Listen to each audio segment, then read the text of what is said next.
Leçon 4. Ces pensées ne signifient rien.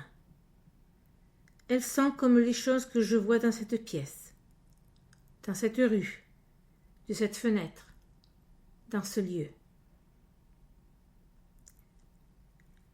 Contrairement aux exercices précédents, ceux-ci ne commencent pas par l'idée du jour.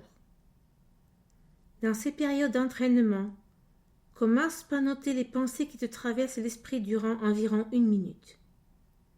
Puis, applique l'idée à ces pensées. Si tu as déjà conscience de pensées malheureuses, utilise-les comme sujet. Toutefois, ne choisis pas uniquement les idées que tu penses être mauvaises.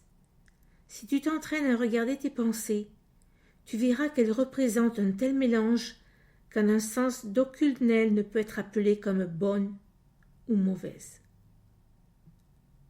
C'est pourquoi elles ne signifient rien. La spécification habituelle est requise lorsque tu choisis les sujets auxquels l'idée d'aujourd'hui sera appliquée.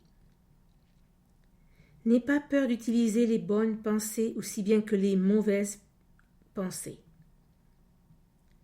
Aucune d'elles ne représente tes pensées réelles, qui en sont recouvertes.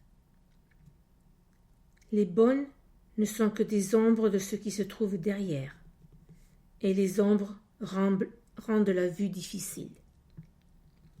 Les mauvaises bloquent la vue et font qu'il est impossible de voir. Tu ne veux ni les unes ni les autres.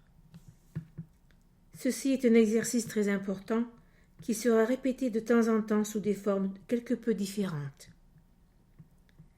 L'idée ici est de t'entraîner dans tes premiers pas vers le but qui est de séparer l'insignifiant du signifiant.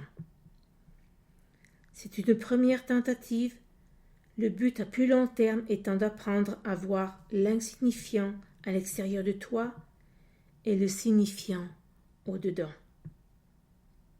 C'est ainsi que tu commences à entraîner ton esprit à reconnaître ce qui est le même et ce qui est différent.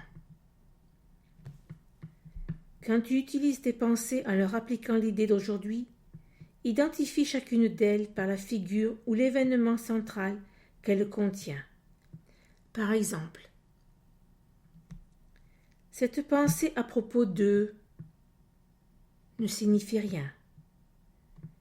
Elle est comme les choses que je vois dans cette pièce, dans cette rue, et ainsi de suite.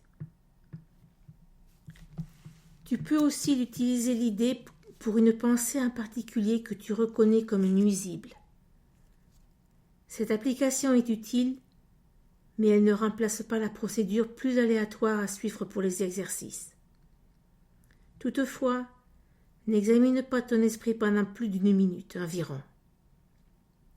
Tu es encore trop inexpérimenté pour éviter une tendance à te préoccuper inutilement. De plus, comme ces exercices sont les premiers de ce genre, il se peut que tu trouves particulièrement difficile de suspendre ton jugement par rapport aux pensées. Ne répète pas ces exercices plus de 3 fois ou 4 fois dans la journée. Nous y reviendrons plus tard.